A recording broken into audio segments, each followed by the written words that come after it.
un vent de renouveau semble souffler au sein de l'Union pour la République et la démocratie, UR. Avec l'arrivée de Mamadou Igor Diarra que d'aucuns qualifient de grandissime favori pour être le porte-étendard du parti pour la présidentielle de 2022, une nouvelle fenêtre s'ouvre pour le parti. Il représente l'espoir et la sérénité que les 9 autres prétendants à la candidature de l'UR n'offrent pas. Parmi les candidats, il est incontestable que Mamadou Igor Diarra sort du lot avec une avance certaine sur ses adversaires. À en croire des observateurs, des indicateurs permettent de dire qu'il sera le prochain candidat du parti de feu Soumaïla Cissé à la présidentielle prochaine. C'est le candidat à qui on reproche moins de fautes tant sur le plan politique, administratif que social. On retient surtout de Mamadou Igor un passé politique sans histoire. Candidat à la présidentielle de 2018, l'ancien ministre des Mines, de l'Énergie et de l'Eau, et ancien ministre de l'Économie et des Finances, bénéficie d'une expérience rigoureuse. Mieux, il ne traîne pas de bruit de casserole dans sa gestion.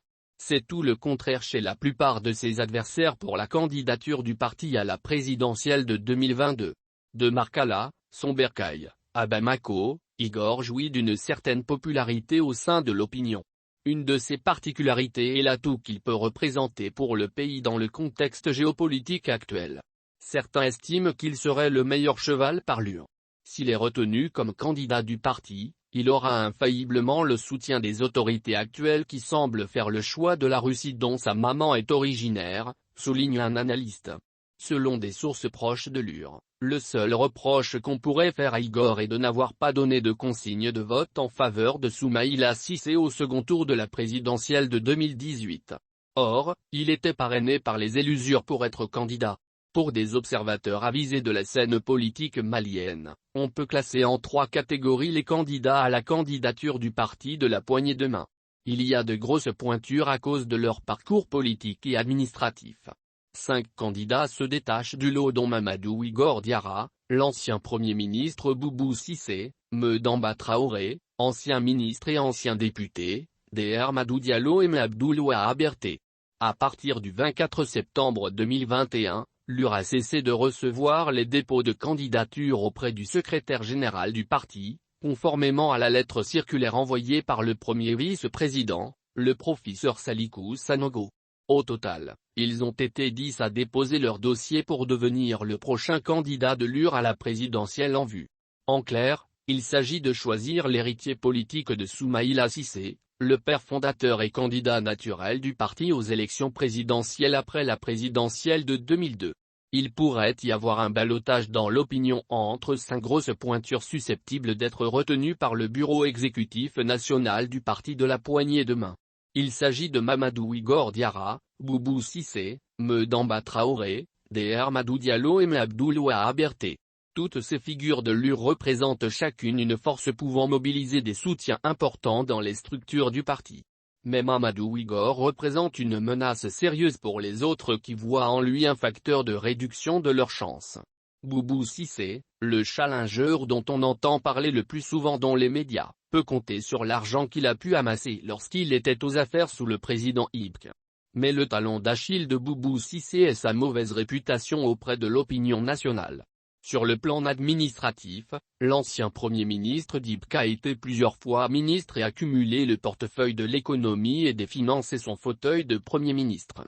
Malheureusement, il rate son baptême du feu en politique en adhérant à l'UR, le parti qui a pris part aux manifestations l'ayant chassé des affaires en août 2020.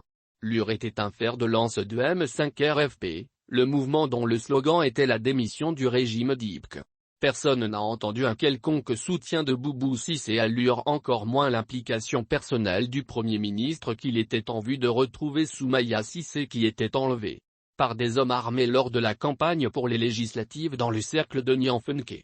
C'est dire qu'il a la malchance de venir au mauvais moment à l'UR.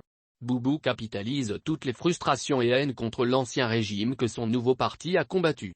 Pire, il traîne beaucoup de casseroles dans sa gestion des finances et des présumés crimes qui seraient commis dans le feu de la lutte du peuple incarnée par le M5 RFP contre le régime dont il était l'une des pièces maîtresses.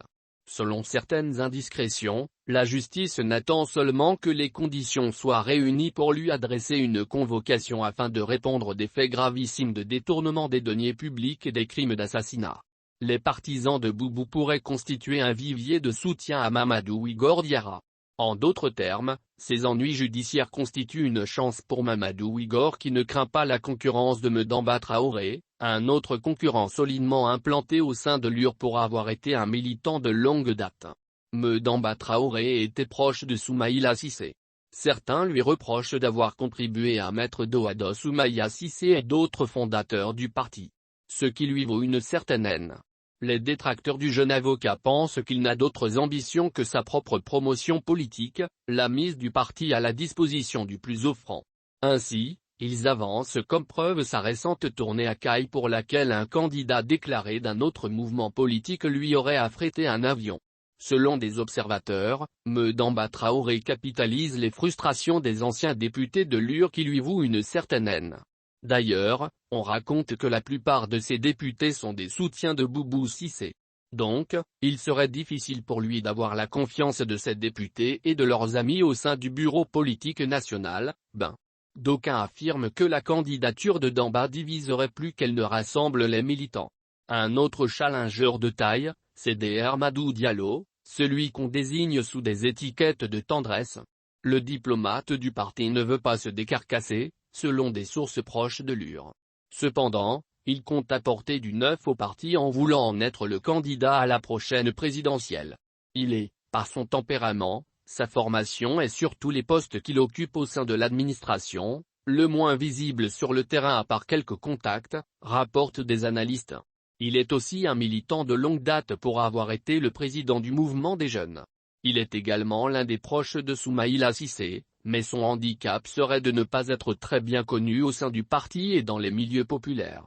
Autre aspect négatif, selon ses détracteurs, c'est qu'il n'a pas occupé de haut poste de responsabilité pouvant permettre de jauger sa capacité à gouverner un pays. Son manque d'expérience des joutes électorales fait dire à certains qu'il fait véritablement son baptême du feu en politique et pourrait jouer un grand rôle dans la campagne présidentielle à venir. Par contre, il ne représenterait pas une menace pour Mamadou Igor Diarra. Ce dernier bénéficie de son soutien et sa sympathie. Il s'agit de M'Abdoul Wahab Berté qui représente la vieille classe politique au sein de l'UR. À cause des enjeux de la désignation du parti, on pense qu'il serait le mieux indiqué pour ouvrir un cadre de médiation afin d'aplanir d'éventuelles divergences entre les candidats. D'ailleurs, c'est ce qu'il essaie de faire depuis plusieurs semaines en réunissant les prétendants en vue de trouver une issue heureuse à cette épreuve. Maître Abdoul Wahab Berté est plutôt un atout pour les candidats.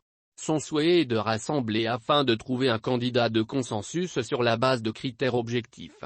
Certains affirment que les chances de Wahab Berté sont minces compte tenu de son âge. Mais on raconte aussi qu'il entretient une distance avec le parti même quand Soumaïla Cissé était vivant. Là encore, il offre une certaine chance pour Igor Diarra.